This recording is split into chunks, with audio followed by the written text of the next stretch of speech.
Vamos ler a palavra do Senhor, que está em Mateus capítulo 6, versículo 1. Olha só o que diz a palavra de Deus. Você que não tem Bíblia, acompanha com a gente aqui. Diz assim a palavra do Senhor.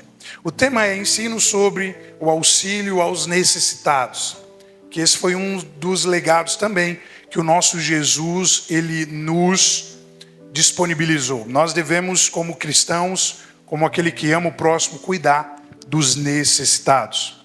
Mateus 6,1 vai dizer: tenham cuidado, não pratiquem suas boas ações em público, para serem admirados por outros, pois não receberão a recompensa de seu Pai, que está no céu. Versículo 2: quando ajudarem alguém necessitado, não faça como os hipócritas que tocam trombetas nas sinagogas e nas ruas para serem elogiados pelos outros. Eu lhes digo a verdade, eles não receberão outra recompensa além dessa. Mas quando ajudarem alguém necessitado, não deixem que a mão esquerda saiba o que a direita está fazendo. Deem sua ajuda em segredo, e seu Pai, que observa em segredo, os recompensará. Vamos orar? Senhor Jesus, que o Senhor venha nos dar uma boa palavra nessa noite. Queremos te ouvir sua voz falando. Não queremos ouvir simplesmente o nosso ego falando para nós, mas queremos te ouvir. Que a tua voz venha nos conduzir, porque nós conhecemos a sua voz, porque o Senhor é o nosso pastor. E quando o Senhor fala, as suas ovelhas te ouvem e te seguem. Nós agradecemos por mais um encontro nesse domingo, por mais um dia de adoração. E é o nosso primeiro dia da semana, e não tem nada melhor do que estar diante do Senhor. Nos dê uma boa palavra, que o inimigo não roube a semente, e que essa semente ela possa cair em terras férteis, que dá fruto e frutos de justiça. Nos dê uma boa palavra, em nome de Jesus. Amém. Vamos ao texto, vamos à palavra. Olha só mais um tema que o nosso Senhor Jesus vai nos apresentar. E eu quero iniciar, como algumas vezes eu faço, fazendo uma pergunta para vocês. O que nos motiva, o que te motiva a fazer o que você faz?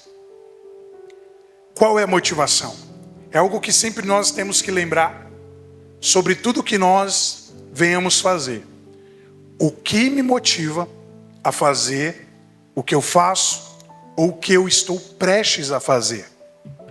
E é algo que eu sempre falo, porque para muitas pessoas postar uma foto do Instagram nem sempre é marcar um momento, ou nem sempre é também deixar como lembrança, mas muitas das vezes é mostrar para o outro que eu estou em um lugar que você não está, que eu sou chique, que eu sou chique look. Muitas das vezes a motivação é errada. E é da mesma forma quando ajudamos alguém. Será que ajudamos porque amamos? Ou será que ajudamos para sermos elogiados? Ou será que ajudamos para que as pessoas notem que somos o cara? Qual será a motivação do nosso coração?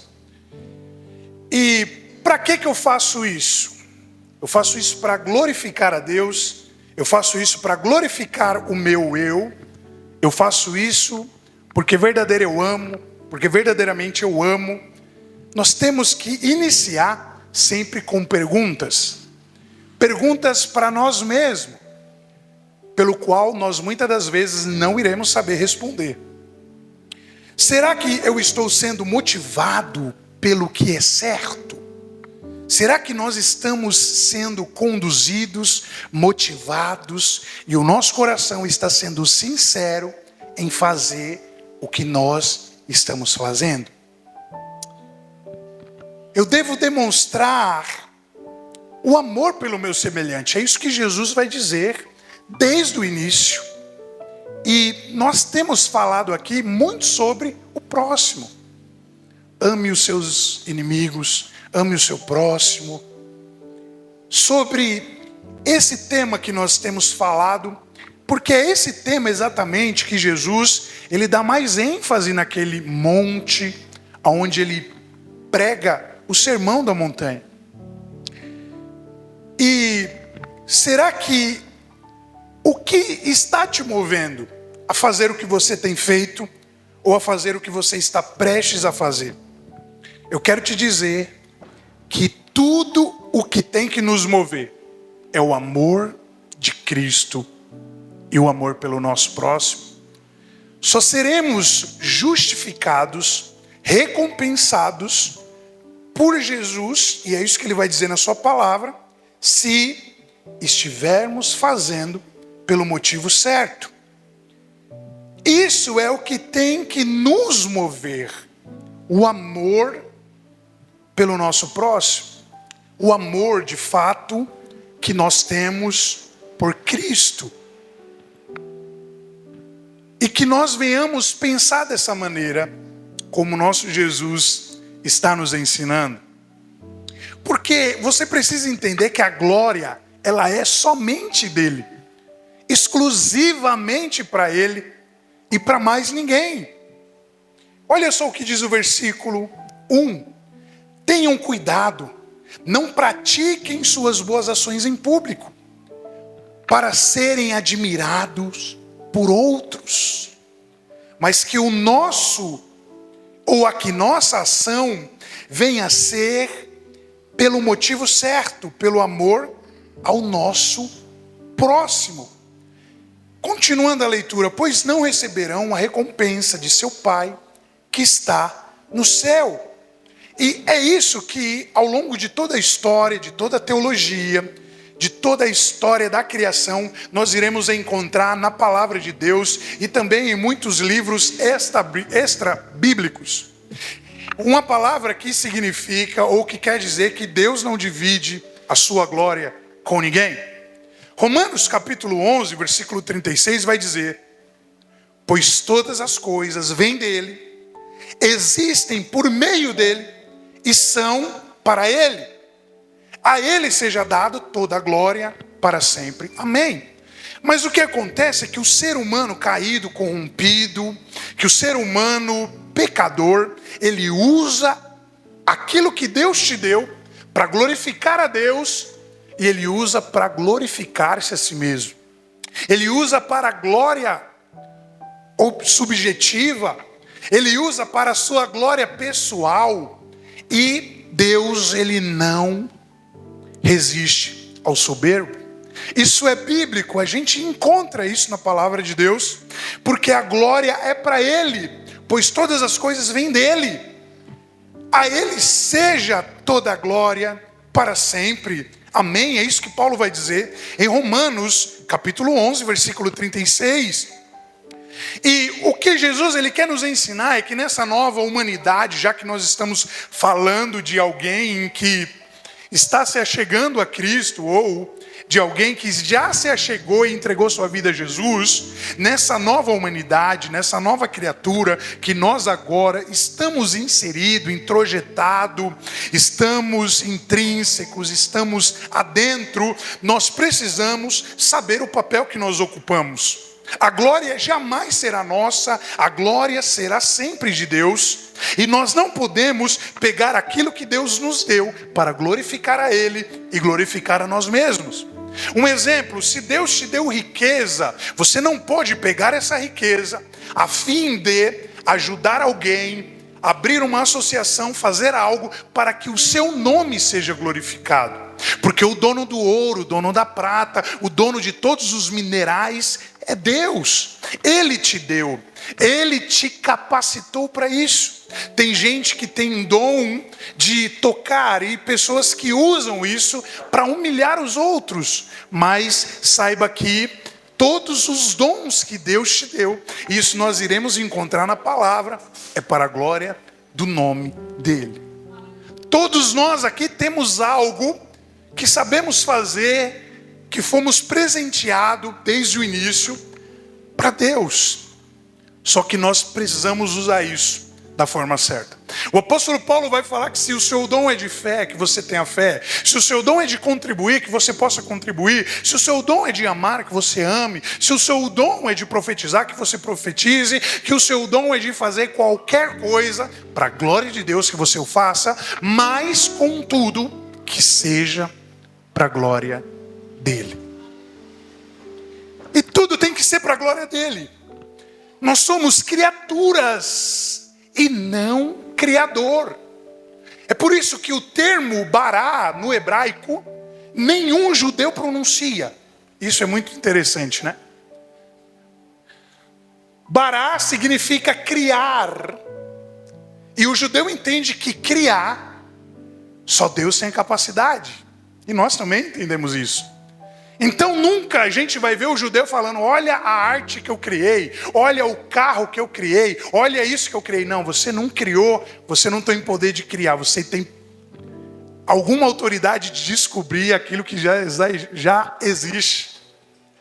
E nós precisamos entender isso, precisamos saber o papel que ocupamos, porque somos criatura e não criador.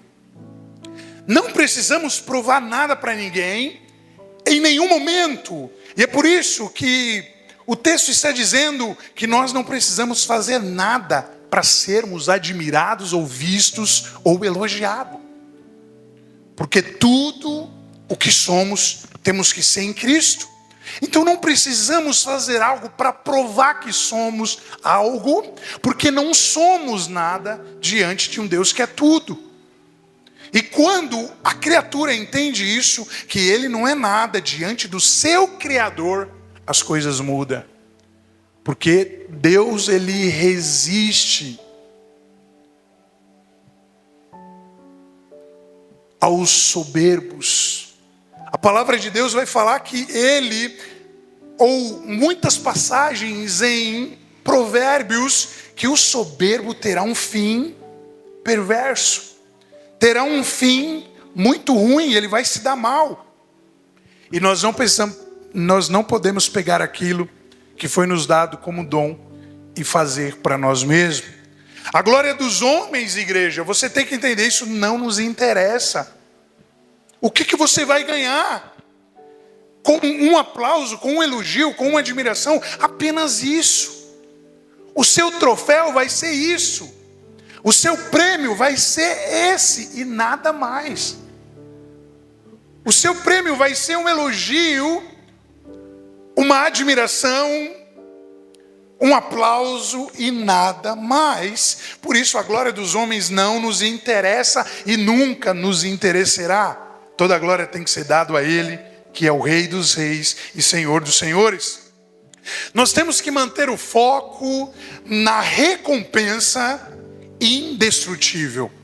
Essa ou esse é o foco que nós precisamos manter. Não nenhuma recompensa que vem de um homem, não nenhuma recompensa que vem de um grupo de pessoas, mas de uma recompensa que vem de Deus, porque foi Ele quem nos deu condição, capacidade, habilidade e disposição para fazer o que estamos fazendo. E é por isso que Deus não tem dado muito a muitas pessoas, porque sabe que o uso vai ser equivocado, errado, subjetivo, pessoal, individual, soberbo, orgulhoso, e não é isso que Deus quer. Nós precisamos contribuir para que o projeto de Deus se estenda, se proclame e cresça. Por isso nós temos que manter o foco naquilo que é indestrutível e não nas recompensas desta vida, porque o troféu, a admiração que nós iremos ter e o prêmio que nós iremos ter, ele só vai ser isso, nada mais além do que isso. E como que nós podemos vencer isso? Nós precisamos afastar-se do nosso ego, do nosso eu, do nosso orgulho. Versículo 2 vai dizer assim, ainda do capítulo 6 de Mateus: quando ajudarem alguém necessitado, não faça como os hipócritas, que tocam trombetas nas sinagogas e nas ruas para serem elogiados pelos outros.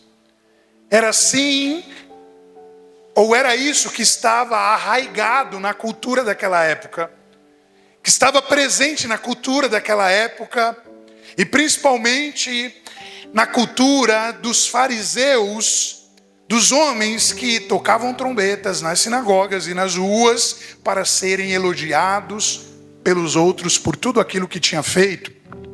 Jesus está dizendo: eu, porém, lhes digo a verdade, eles não receberão outra recompensa além dessa. Jesus está dizendo que somente elogios, somente aplausos, somente ovacionamento é o que eles vão ter como recompensa na sua vida. E o que nós iremos encontrar é que nós estamos perdendo a identidade muitas das vezes. Nós que somos cristãos, nós que pregamos sobre um Cristo que faz todas as coisas, nós estamos deixando de ser identificado por aquilo que nós somos, pela nossa identidade de cristão. Porque nós temos que entender, igreja, e eu quero que você entenda bem isso, que nós nascemos somente para uma única coisa e nada mais. E você sabe para que foi que você nasceu? E a Bíblia vai dizer isso de Gênesis a Apocalipse. Você nasceu para refletir a glória de Deus. Você nasceu para refletir a glória do Criador. E muitos querem essa glória para si mesmo, como eu já tenho falado. E o que as pessoas esperam, e eu sei que é bom isso. A nossa carne se alegra com isso. O nosso ego, o nosso eu, se alegra com isso. Eu não vou dizer, e eu não vou ser hipócrita em dizer que não é bom receber um elogio, é muito bom. Mas o que nós muitas das vezes estamos fazendo é tomando aquilo que seria a glória de Deus. Tudo que os homens esperam, ou tudo que a sociedade quer, é elogios. Só que eu quero te falar uma coisa aqui, e você vai talvez se identificar com isso. E eu sei que o preço do ministério, ele nos conduz a isso, e ele nos ensina isso. Uma coisa chamada ingratidão. Porque eu quero te dizer uma coisa, para você que é um cristão, para você talvez que tenha uma maturidade na sua caminhada. Eu quero te dizer que se você está fazendo para Deus, você não pode esperar elogio de ninguém. Porque o preço do fazer, ou o custo do discipulado, muitas das vezes, é isso. Fazer, fazer e fazer, e não ser elogiado. Aqueles que vêm para servir a Deus com um pensamento diferente desse, querendo fazer algo e ser elogiado, querendo fazer algo e ser ovacionado, querendo fazer algo e querendo ser aplaudido, ele vai sempre estar em depressão. Porque o preço do ministério, muitas das vezes, não vai te dar isso. A não ser que você busque a glória própria para si mesmo. Aí é capaz que muitos te elogiem, que muitos falem bem de você, que muitos te aplaudam, mas não espere glória, não espere elogio, melhor dizendo, de ninguém. Você tem que entender que a sua recompensa, ela vem de Deus e não de homens. E se você está fazendo o que faz, que você possa fazer para Deus, porque a sua recompensa Ele vai dar no momento certo. A sua recompensa Ele entregará no momento certo a você que está fazendo para Ele. Sua recompensa não vem de homens. Não espere nada dos homens, mais uma vez eu falo. Somente faça o que você tem que fazer.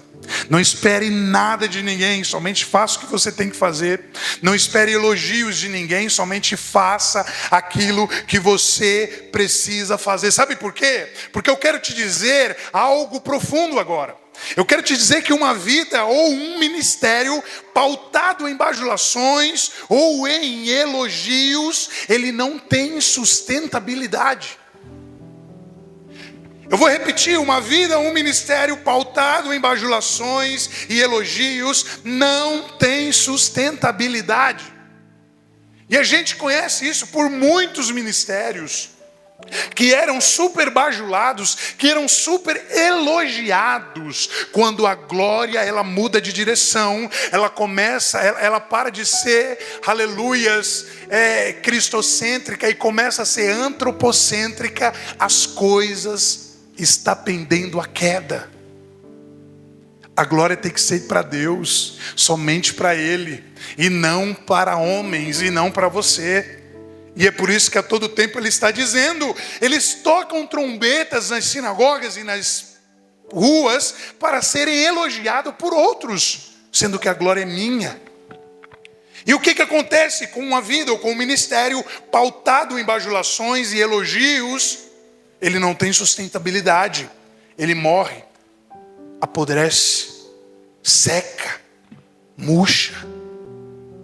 E é por isso que o que você tem que fazer, faça com amor para Ele nessa noite.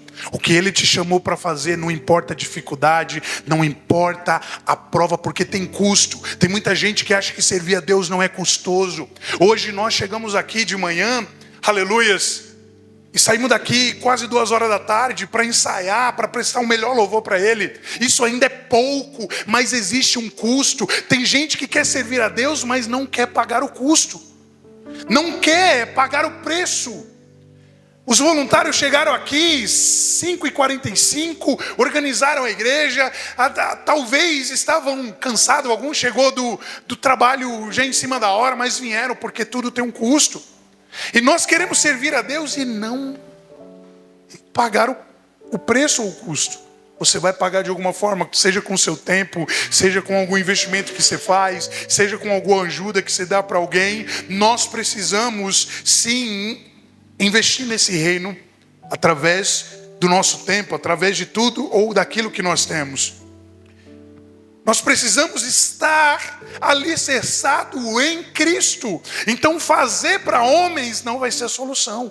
Fazer para o pastor notar não é a solução. Fazer para as irmãs notar não é a solução. Fazer para os líderes notar não é a solução. Mas fazer para Ele é isso que você tem que fazer. Porque a sua recompensa vem do Senhor, que fez os céus, que fez a terra. E é por isso que Ele se estabeleceu como coluna nesse lugar. É por isso que Ele te colocou para fazer aquilo que você tem que fazer. Porque Ele está olhando do céu, Ele está contemplando seu coração, a sua sinceridade, a sua disponibilidade e o preço que você tem pagado.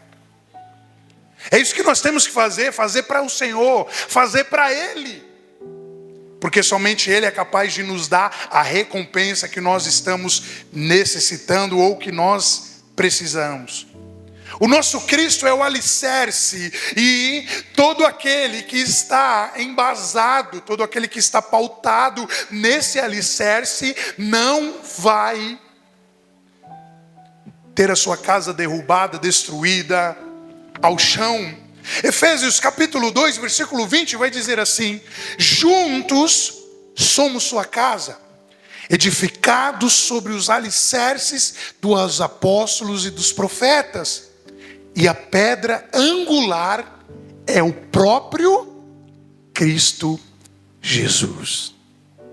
Ele é a pedra angular, Ele é o alicerce.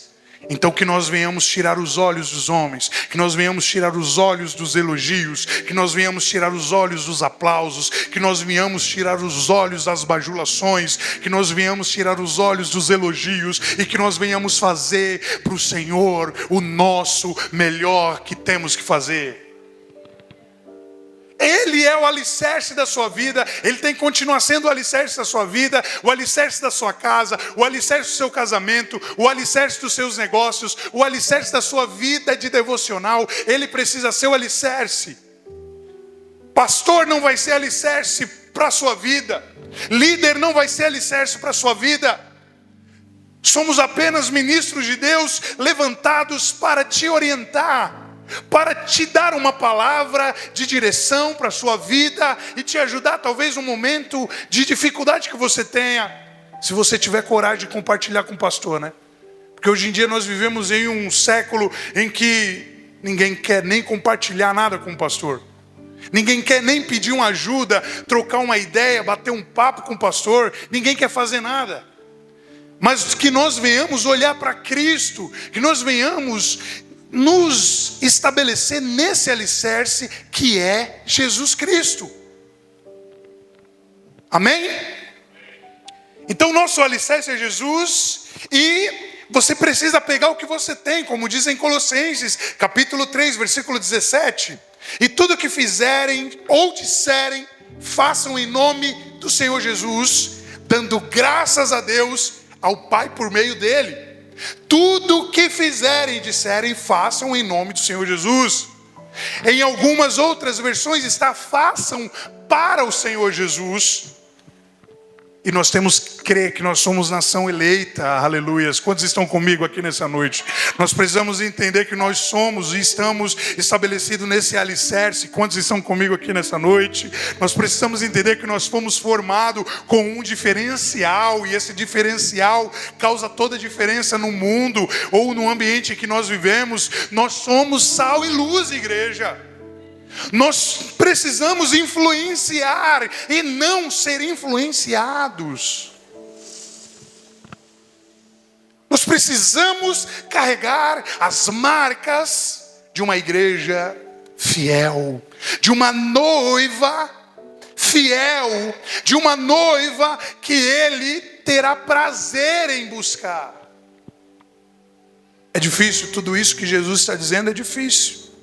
É por isso que muitos em uma outra ocasião saíram para fora, não quiseram continuar. Mas um homem chamado Pedro, aquele que era tido como ignorante, aquele que era tido como carnal, aquele que negou Jesus 3 vezes, ele diz: mestre, a quem iremos nós, se só tu tens a palavra de vida eterna?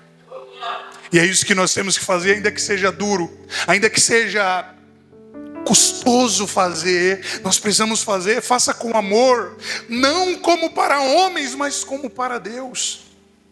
Não como para qualquer pessoa, mas como para o Criador dos céus e da terra. Ele é o Criador, Ele é o nosso Cristo, Ele é o Filho do Deus vivo, aleluia. Ele enviou o seu Filho Jesus para morrer e para levar os nossos pecados e as nossas iniquidades. Nós precisamos reverenciar esse Deus. Vamos fazer com mais amor, vamos fazer sem olhar as objeções e apenas manter o foco nele. É isso que nós precisamos fazer, porque nós somos nação eleita, como eu disse aqui.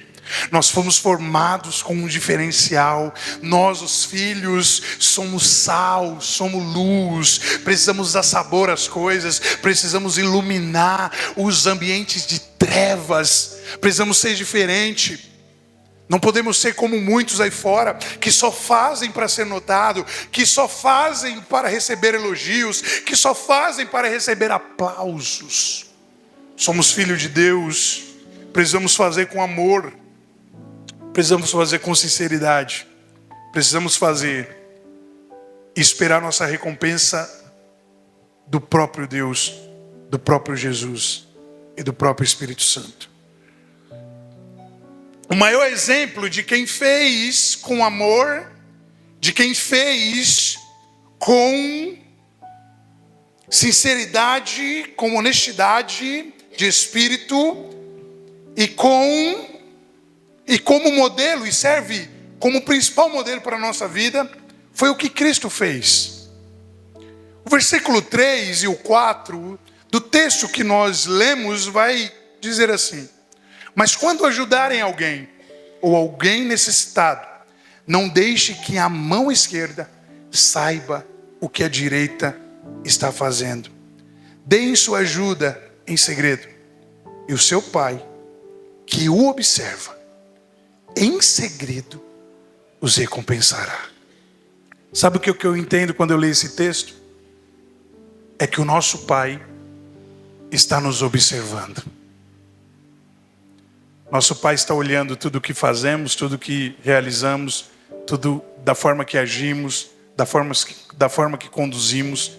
Ele está nos observando. E a gente entende isso muito claro, porque lá no livro de Jó, quando Satanás, ou melhor dizendo, quando os anjos foram se apresentar a Deus, o diabo estava no meio. E o que Deus ele falou para Satanás? Observastes o meu servo Jó? Homem íntegro, reto, temente a Deus e que se desvia do mal. Não teria coisa melhor do que ouvir isso de nós, não da boca de um ser humano qualquer, mas da boca de Deus. E é isso que eu quero, é isso que eu tenho buscado, irmãos. Graças a Deus, Deus tem me levado numa dimensão espiritual muito grande a cada dia. Eu quero ser chamado assim por Deus. Eu quero ser reconhecido assim por Deus. Não quero que outros falem, mas aquele que conhece o meu íntimo, o meu andar, o meu caminhar, o meu dia a dia, quando eu estou dormindo, quando eu acordo, Ele. Imagine um elogio desse de Deus. Um homem reto, íntegro, temente a Deus e que se desvia do mal. Quando nós iremos arrancar essas palavras da boca de Deus por nossa vida? Quando? O que será que Deus está falando de nós quando o diabo se apresenta diante dele para nos julgar? Você já pensou? Porque a todo momento o acusador, ele está indo até Deus, falar, olha como está. Olha lá, Deus, como está o Juninho? O diabo vai lá e fala, e aí? Você viu o Juninho? Você viu o Tiago? Você viu o Israel? Você viu? O que será que Deus ele tem falado de nós? Pense nisso. Ele nos observa. E a nossa recompensa tem que vir do nosso Deus. A sua recompensa não vem de homens. A sua recompensa vem de Deus. E é por isso que, como Cristo, o Filho de Deus, o Mestre Jesus, aquele pelo qual nós temos que seguir, temos que ser imitadores, Ele veio para nos ensinar a forma que devemos fazer, a forma que devemos agir, a forma que devemos nos posicionar. Você não precisa sair por aí falando o que fez ou o que deixou de fazer. Você não precisa disso. É isso que Jesus a todo momento, nesse sermão, Ele está dizendo. Você não precisa sair por aí falando o que você fez. Só que muitas das vezes nós falamos, mas é tão bom quando as pessoas veem o que a gente faz, né? Parece que fazer e não ser notado não valeu a pena o que fez. Por quê? Porque a nossa carne deseja isso. Porque isso alimenta o seu ego, o meu ego. E você sabe o que é o ego? É um desejo da carne. Não é um desejo do homem espiritual, não é um atributo do homem espiritual que também habita dentro de você. Mas é um desejo carnal. Então você precisa fazer sem olhar a quem. Você precisa entender que Deus te recompensará.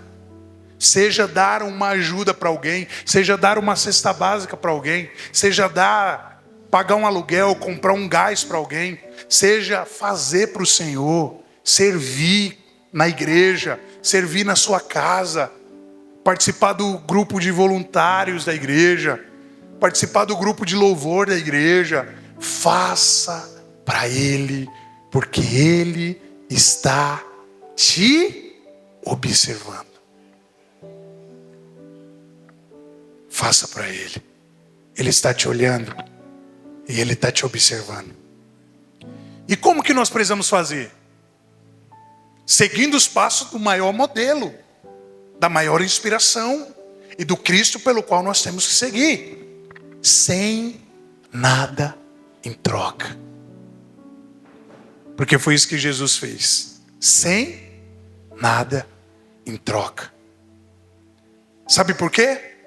Porque mesmo eu e você na pior condição, miseráveis, pecadores, transgressores, inimigos de Deus, caído, pecador, distante dele, não tinha nada que nos atraísse em Deus. E ele não tinha o porquê ou algum interesse de fazer o que ele fez. E o que ele fez? Mesmo você e eu, na pior condição, sem interesse algum, porque ele faz as coisas sem interesse, ele decidiu nos amar. Isso é muito lindo. Mesmo na pior condição, Jesus nos amou. Ele nos ama. E aí você pode fazer uma outra análise. Nossa, mas o que eu tenho para que Deus possa me amar tanto assim? Você não tem nada. Mas é justamente por isso que nós temos que seguir a Ele. Porque Ele não te amou por interesse. Ele não te amou para mostrar para alguém que Ele iria te amar e alguém ia ver e iria aplaudir. Ele não te amou porque você é o cara, porque você é o bonitinho ou a bonitinha. Ele te amou porque o amor está acima de todas as coisas. E que esse amor, que é um atributo compartilhado do Senhor, um atributo comunicável dele, chamado amor, ele derramou no nosso coração. E muitas das vezes, antes de encerrar, eu só quero fazer aqui mais uma exposição. Eu te pergunto, para você que tem filho ou que tem filha aqui, para você que é mãe, para você que é pai, por que você ama o seu filho? Por que você ama a sua filha? Por que você ama eles? Às vezes dando trabalho, às vezes mal criados, respondões, mas o pai ama. E aí a psicologia pergunta isso para o pai e para a mãe, eles não sabem. Eu só amo. Não sei, só amo. Esse é um atributo que Deus compartilhou com a gente. Sabe por quê? Porque Ele quer que você sinta um pouquinho do sabor daquilo que Ele é. Ele ama os seus filhos e Ele nos ama. E é por isso que Ele está te chamando para perto dEle, amém? Porque o Pai, Ele quer os filhos perto dEle. Ele quer os filhos próximos dEle. Você acabou de assistir um vídeo e eu já quero que você compartilhe esse vídeo, deixe o seu like, ative as notificações para quando nós postarmos novos vídeos aqui no nosso canal, o YouTube ele possa te notificar. Que Deus abençoe sua vida, obrigado por assistir esse vídeo, até a próxima, que Deus te abençoe, um forte abraço, valeu!